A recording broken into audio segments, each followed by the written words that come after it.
del territorio nacional a través de políticas que realmente decidan la inversión para el desarrollo, fundamentalmente para mejorar la calidad de vida de nuestros pueblos. Esta es la base del sistema. Ahora, Perón también decía, mejor que decir es hacer y mejor que prometer realizar, ¿verdad? Yo quiero destacar esto porque cuando estuvo en el proceso electoral, el presidente Kirchner dijo, lo primero que voy a hacer es venir a Formosa a firmar con el gobernador de la provincia, digamos así, un convenio por el cual logramos la reparación que esta provincia necesita. Y lo hizo prácticamente a los 3 días que fue presidente, cumplió la palabra y fue. Yo escuché la otra vez acá de un senador de la oposición que decía que la Argentina está en total crisis, ¿verdad? En crisis económica, en crisis energética, en todo. Bueno, en realidad lo que nosotros estamos viviendo es un esquema de inclusión social que ha sido fundamental.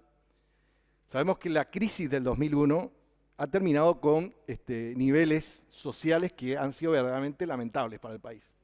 Un país con inmensa cantidad de recursos en todas sus regiones, donde la pobreza estaba al 60%, la desocupación al 26%, la crisis energética, ahí sí realmente había crisis. Pero hoy la crisis que tenemos es una crisis prácticamente de crecimiento, es como el adolescente que va creciendo y le queda chico el zapato, el pantalón, la camisa, ¿verdad?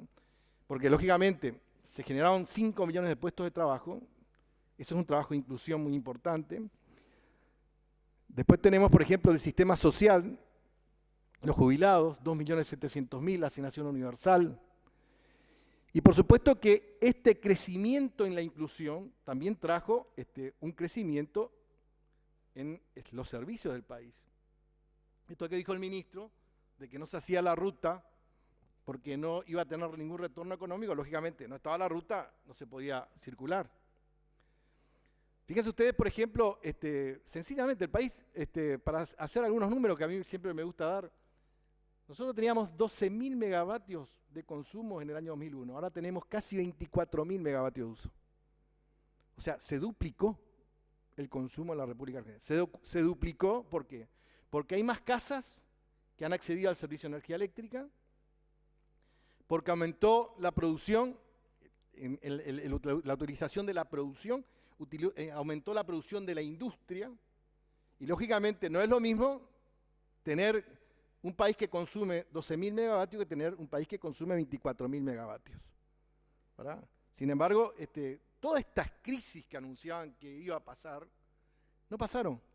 Hoy la Argentina tiene casi 26.000 megavatios de instalación, o sea, tenemos más de 8.000 megavatios de instalación, pero el tema no solamente es que de instalarlo y producir, sino que llega a la gente, que es lo que dijo el ministro. Estas redes de 500 kilovolts, que es el sistema máximo de transmisión de energía, nosotros estábamos prácticamente en el emporio de la generación de energía, como es Yacyretá, que es una presa que generaba 2.000 megavatios y que gracias al trabajo también que hizo este gobierno de inversión, ahora genera 3.200 megavatios porque se levantó la cota, y esto ha sido muy importante para colaborar en la producción energética argentina, ¿verdad? Itaipú tenemos a 300 kilómetros, que es la hidroeléctrica más grande del mundo, ¿verdad? Nosotros con convenios, pero por no tener la decisión de la inversión estratégica en el proceso de integración, tenemos zonas que realmente no han podido desarrollarse con el potencial que tienen en sus economías. Estas inversiones realmente han cambiado la estructura social y productiva de nuestras provincias. Fíjense ustedes, la provincia de Formosa, tengo entendido, Jorge, que estaba en 110 megavatios y ahora está casi en 250 megavatios. O sea, más del 100%, ¿verdad?, del crecimiento. Lo mismo se ha producido en casi todas las provincias del NEA, con este pensamiento que ha tenido Néstor Kirchner de decir, vamos a integrar nuestro país, vamos a invertir para que le pasaba a la Patagonia con la producción de energía, estaba prácticamente mirando simplemente la ciudad de Buenos Aires. El otro tema era que el nodo cero es la capital, o sea, no de donde se produce la energía, sino en la capital federal. Y esto nosotros, además de tenernos un servicio energético más caro, ¿verdad?, no nos permitía, por supuesto, convertir en materia productiva y mucho menos en materia industrial.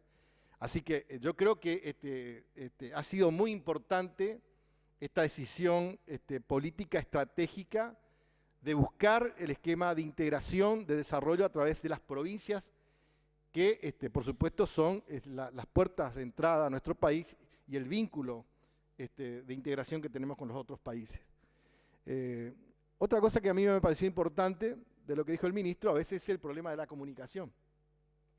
Y hay muchos que dicen que, no existe tal problema. Sí existe ese problema. Yo di el ejemplo la otra vez, acá en la capital federal, se escapó un mono del zoológico y los medios nacionales tuvieron 8 horas con el mono. Entonces, si el mono se caía, si no se caía, si el mono comía, si qué tipo de mono. ¿Verdad? En otras provincias se estaban inaugurando viviendas, se estaban inaugurando escuelas, se estaban inaugurando hospitales, se estaban inaugurando centros de producción de energía. La realidad del país, a veces no son contadas por los medios. En nuestra provincia, en materia de, por ejemplo, de lo que dijo el ministro en materia de escuelas, ¿cuántas escuelas llevamos desde el 95 más o menos? 726 escuelas, pero escuelas con mayúsculas, con toda la infraestructura, mostrando de lo importante que es el tema de la educación, por supuesto, en nuestra política. Y en el tema de salud ni hablar, ¿verdad? Tenemos prácticamente el segundo hospital de alta complejidad en materia de trasplante en el país. Esto, por ejemplo, no es en los medios no se conoce eso. ¿Verdad? Cuando hay noticias es cuando van y buscan algún problema, lo magnifican, lógicamente. El mono del zoológico, una gran noticia. Todo el sistema nacional, eso es la concepción unitaria del sistema de comunicación, que por supuesto la ley de medios pretende corregir, ¿verdad? Entonces, lógicamente que es una lucha por parte de todos los que llegan al gobierno con representación popular y fundamentalmente por los representantes para que podamos ser escuchados por lo menos en nuestros proyectos de integración nacional, en nuestro proyecto de integración regional. Y por eso yo creo que este paso que da la Comisión de Infraestructura, que está presidido por el compañero Bermejo, es un paso muy importante y fundamentalmente abrirle la puerta a aquellos que quieran venir con sus proyectos, que muchos de ellos tienen origen en el primer plan quinquenal de Perón, porque fundamentalmente ese plan de infraestructura está basado en eso, que fue un plan realmente hecho con amor y con afecto al pueblo argentino. Por eso yo simplemente quería decirle que me alegro mucho de la decisión de la Comisión, agradecerle al ministro, que es una persona de mucha experiencia, porque también fue ministro de Infraestructura de nuestra provincia, y que sé que hace mucho tiempo está trabajando en todos en estos eventos que son nacionales, internacionales, para conseguir realmente esa integración de nuestros pueblos, de la UNASUR, pero con esto que decía fundamentalmente Perón, con justicia social, que es la base del crecimiento de todo pueblo. Gracias, presidente. La palabra del señor senador nacional por la provincia de Formosa, Miguel Ángel Mayans. Destacamos también, cosa que no hicimos al comienzo, dijimos que oportunamente íbamos a hacerlo, la presencia de la señora senadora nacional María de los Ángeles Sigonet, como también se ha destacado la presencia del señor senador nacional Walter Barrio Nuevo, señora diputada bienvenida también, Eugenia Bernal, gracias por la participación. Y vamos a ingresar en la presentación del segundo panel. Este segundo panel tratará Paso de Jama, el paso fronterizo que fue inaugurado oficialmente el 6 de diciembre de 1991 a 4.200 metros sobre el nivel del mar y está totalmente pavimentado desde fines del año 2005. Une la segunda región de Antofagasta con la provincia de Jujuy a través de la Ruta 27 de Chile y la Ruta Nacional 52 de Argentina. Actualmente es el paso más importante de la frontera argentino-chilena, después del paso internacional Los Libertadores, paso de Cristo Redentor, tanto por la infraestructura con la que cuenta como por sus condiciones climáticas. Está bien, estamos despidiendo en estos momentos al señor ministro de Economía, Hacienda y Finanzas de la provincia de Formosa, el doctor Jorge Ibáñez, por supuesto con nuestro agradecimiento. En este panel, paso de Jama, van a exponer el ingeniero Marcelo Javier Gelou, presidente del Colegio de Ingenieros de Jujuy, secretario del Foro de Ingeniería del NOA, el ingeniero Emilio Alberto Coronel, gerente del Colegio de Ingenieros de Jujuy, el ingeniero Alfredo Leonardo Simón, director provincial de la Agencia de Comercialización. No sé si vamos a hacer un coffee break, nos detenemos aquí o continuamos después, al final hacemos. Bien, entonces le vamos a dar la palabra para que inicie este panel. Respecto al paso de Jama, el señor senador nacional Walter Barrio Nuevo. Señor senador, por favor. Bueno, buen día a todos. En realidad no voy a ser yo el expositor, pero bueno, le agradezco al senador Bermejo esta oportunidad, como decía el senador Mayans. No quisiera recordar brevemente o enmarcar, digamos, estas jornadas en lo siguiente. Hay una paradoja quizás histórica, ¿no? Estamos hablando, esforzándonos por los corredores bioceánicos y el virreinato del Río de la Plata era bioceánico. Sé que cuando España tuvo que hacer la delimitación político-administrativa y geográfica, no estuvo ajena a una visión en perspectiva, digamos, de lo que debía ser esta parte de la América. Pero con el correr de los siglos perdimos la batalla en el sentido de que el imperio inglés procuró para América del Norte un país continental, o sea, un país bioceánico, mientras que influyó en América del Sur para distintas vías para que nosotros no tuviéramos ese país bicontinental. Esto no es fruto de la casualidad, fue todo un plan, digamos, en donde obviamente estaba en juego lo que iba a pasar en siglos posteriores. Y nosotros, a su vez, dentro de los respectivos límites del virreinato, después nos encargamos de agudizar esa situación, porque fuimos despedazándolo al virreinato. Las peleas de las familias más prominentes o de los intereses económicos en cada gobernación e intendencia se fue determinando de que surgieran media docena de provincias en donde había una sola provincia. Por ejemplo, Salta del Tucumán, que era una sola cosa, todo el NOA. Ahí ya intervinimos nosotros activamente, digo nuestros ancestros, activamente en seguir un camino que no era el ideal. Entonces, estos esfuerzos en realidad que estamos haciendo ahora son recuperar aquella oportunidad histórica que perdimos por vía de la integración, la conexión, etcétera, etcétera. Lo que estamos tratando es de reeditar lo que los españoles habían diseñado para nosotros.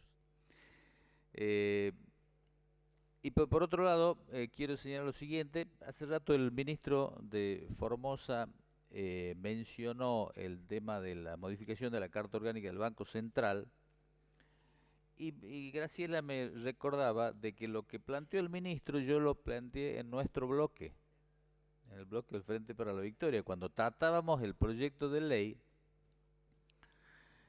Habíamos deslizado la idea de que por qué no seguir el ejemplo de los Estados Unidos en este sentido. Los Estados Unidos en 1912 eran 102 millones de habitantes. Digo el tema de los habitantes porque hay algún parámetro, digamos, en esto de la fecha. Y cuando ellos tuvieron que crear el Banco Central de ellos, que lo conocemos nosotros por la Reserva Federal, luego de muchos meses de discusiones, a uno de los senadores dijo, pero ¿y por qué tenemos que hacer un solo Banco Central? Bueno, a raíz de eso, crearon el Banco Central, pero con 9 sedes. Entonces, no es una locura, digamos, pensar de que nosotros podríamos tener un Banco Central, qué sé yo, una sede en el NEA, otra en el NOA, otra en el centro del país, otra en Cuyo, otra en la Patagonia, que tampoco es una alternativa exclusiva de los Estados Unidos. En Alemania el Bundesbank también tiene exactamente la misma conformación. ¿Para qué lo han hecho? Bueno, para reducir las asimetrías regionales. El problema con nosotros es que las usinas, siempre insisto en esto, las usinas de formación del pensamiento están en la ciudad de Buenos Aires. Y a veces las cosas pasan por la parte práctica. Imaginémonos a la presidenta dándole la instrucción a Mercedes Marco del Pont, que es una compañera que piensa igual que nosotros, y la presidenta es una presidenta con una estructura mental federal. Bueno, vamos a modificar las facultades del Banco Central. Perfecto. Cuando se transmite la orden, las personas que terminan redactando la ley es el staff permanente del Banco Central, que tiene una estructura cultural y una visión del país totalmente distinta. Por eso no se le pasa este tipo de cosas. O el otro día que hemos sancionado las Cortes de Casación. Las Cortes de Casación podrían tranquilamente tener asiento en el interior. Y nosotros le hemos dado media sanción a 3 o 4 Cortes de Casación con asiento en la ciudad de Buenos Aires. Eso también es producto de una deformación cultural, ¿sí? Contra todo eso hay que luchar. Entonces, esto que estamos viviendo ahora, como dice José, es algo muy importante para pelear contra todas esas deformaciones culturales y preconceptos. Por eso el valor y por eso le agradezco esta oportunidad.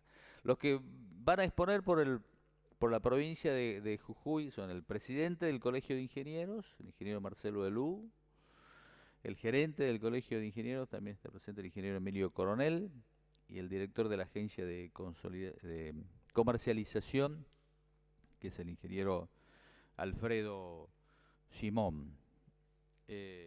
Bueno, los tres son jujeños, los tres son ingenieros, los tres egresados de la Universidad Nacional de Tucumán, pero con el común denominador, que son férreos defensores de la patria chica, que en realidad es el norte argentino. Gracias.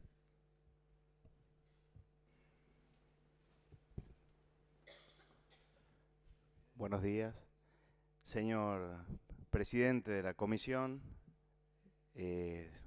senador Barrio Nuevo, señores senadores, señores legisladores. La verdad que estamos participando de un momento histórico para nuestra institución por la invitación cursada y les quiero agradecer infinitamente la oportunidad de venir a exponer un tema que es muy sensible para todos, puntualmente, no solamente para nuestra provincia, sino también para toda la región. Hemos escuchado en reiteradas oportunidades la palabra integración y ahora bien dice el senador Barrio Nuevo, el tema de la patria chica. El doctor Ibáñez ha expuesto también brillantemente, digamos, la importancia de tener una visión generosa, una visión integracionista, para poder vencer muchas veces las inequidades que se han planteado durante años y años de época colonial. Entonces es importante dar los pasos necesarios para poder integrar en una gran región poder explotar de la mejor manera posible todas nuestras riquezas, que son diferentes a las de otras regiones, pero son importantísimas también en un contexto general. El tema de la integración puntualmente quiero poner en su conocimiento que no es solamente palabra, es también acción. Junto con los otros colegios de la región, Salta, Tucumán, Santiago del Estero, hemos fundado después de casi 7 años de reuniones y de trabajos ininterrumpidos el Foro de la Ingeniería del NOA, que es un lugar de debate común de los temas regionales que muchas veces exceden el tema de las provincias, ¿no? Exceden los localismos y favorecen el diálogo genuino de temas que son por ahí tapados quizás por las mezquindades muchas veces. Entonces, en este momento nosotros estamos reuniéndonos permanentemente y con todas las herramientas legales, con personerías jurídicas, o sea, ya legalmente constituidos para trabajar en forma conjunta. Nuestros hermanos de La Rioja y de Catamarca también fueron invitados, en estos momentos no están asistiendo, pero están invitados y saben de todas las actividades que se desarrollan. Hemos invitado también a nuestros hermanos colegas de Formosa y hemos instado a ellos también a sumar este modelo de integración que podemos empezar por el tema de los colegios profesionales y que sirve como herramienta fundamental a los gobiernos para desarrollar todas las políticas de integración. Así que la verdad que es una alegría poder exponer acá y muchas gracias de vuelta, senador Barrio Nuevo, por confiar en el colegio para esta finalidad.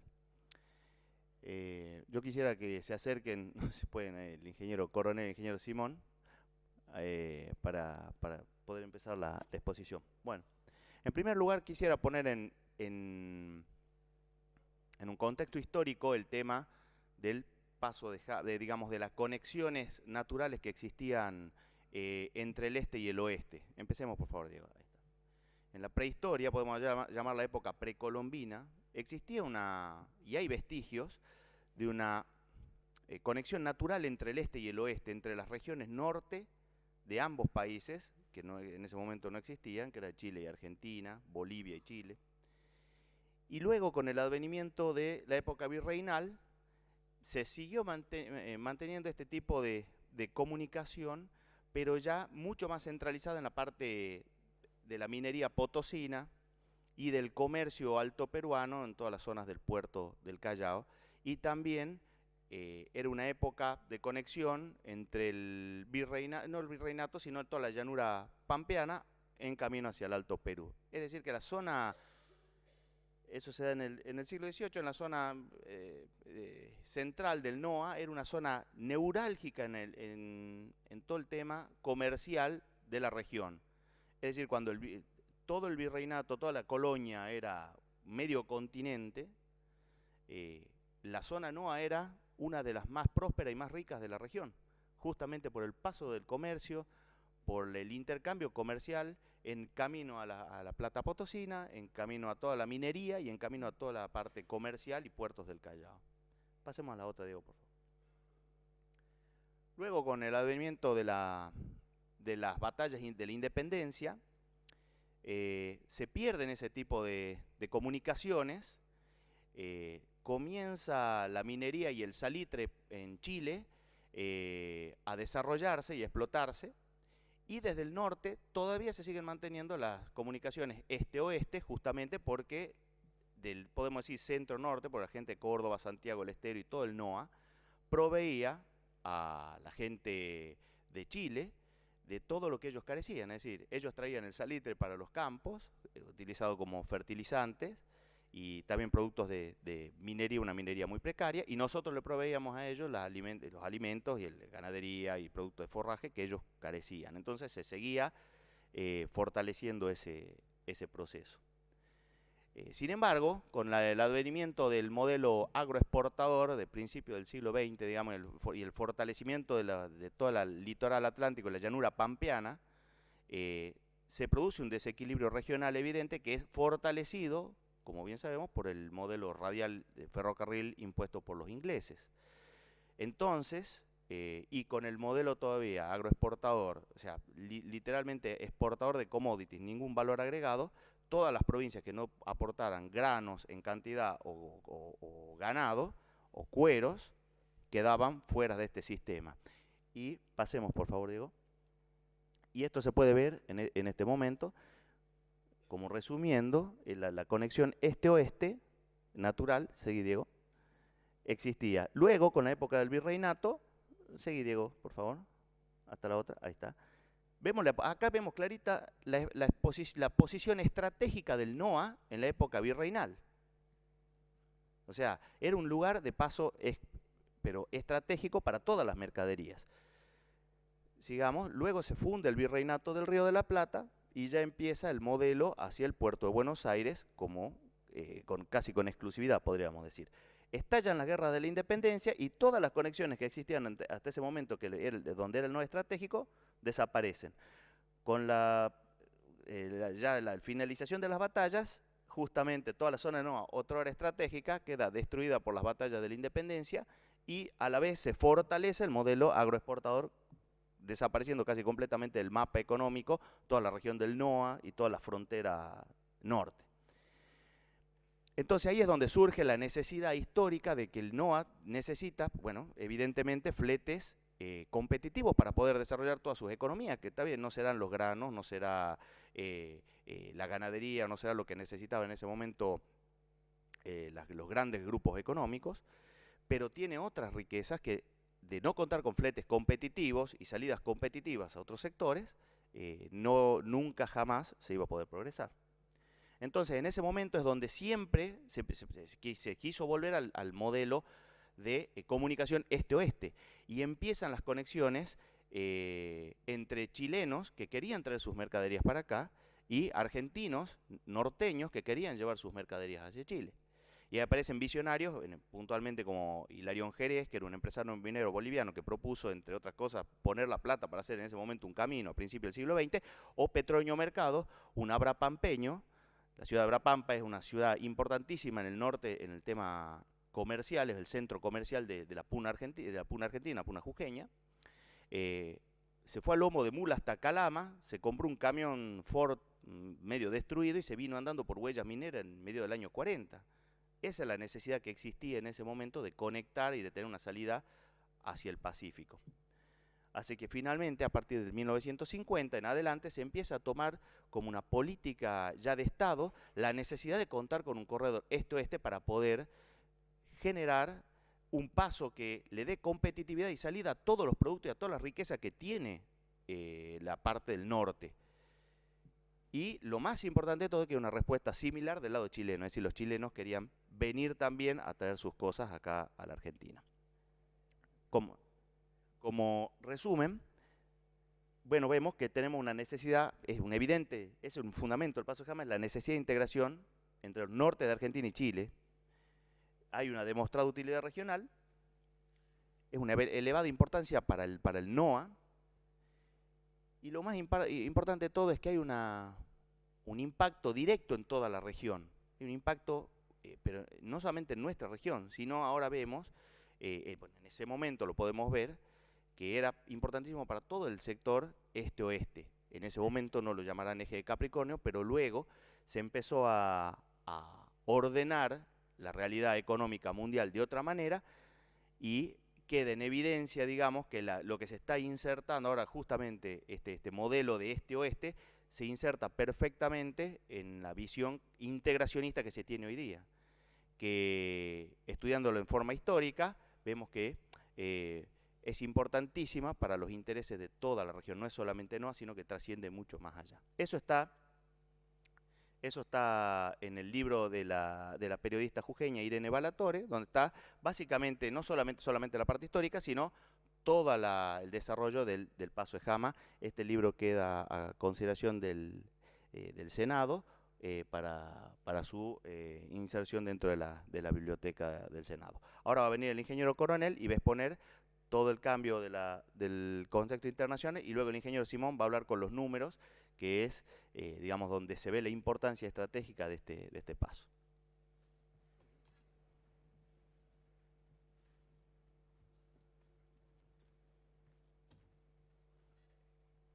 Buenos días a todos.